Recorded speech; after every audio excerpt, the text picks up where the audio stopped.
The concerns and aspirations. Gordon Brown outside number 10 Downing Street in June 2007, speaking his first public words as Prime Minister. He had ached for this moment. Unlike most leaders in waiting, he had made it to the top, a triumph of stamina and purpose, at the very least. He was taking over from a politician of the same party. His administration was succeeding one where he himself had been a leading figure. Yet what he promised was a new government with new priorities, implementing a programme of change. I will try my utmost. This is my promise to all of the people of Britain. And now let the work of change begin. Thank you. And then the work began. This series will tell the story of Gordon Brown's extraordinary and dramatic 3 years at the peak of British politics, from the initial coronation and early adulation, through the depths of despair, to the final electoral defeat.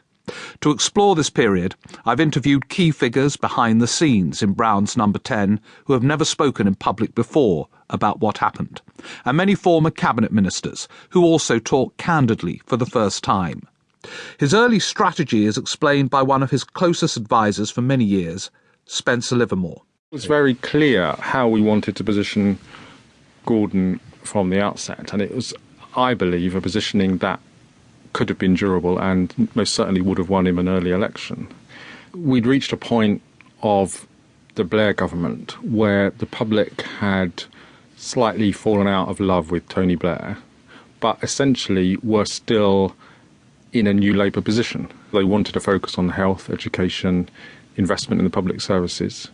They probably wanted a return to a domestic priority rather than what they saw as perhaps foreign adventures, but a slightly different style of politics of delivering that. But did the two of you, in advance of him getting into number 10, or in those early days, have discussions about what the driving purpose was?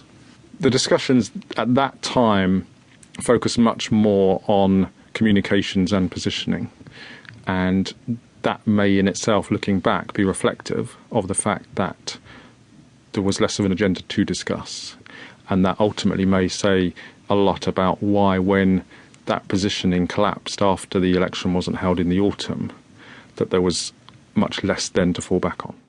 Yet some of his allies had told Brown to spell out clearly why he wanted to become Prime Minister in advance, to go beyond the vague mantra of change.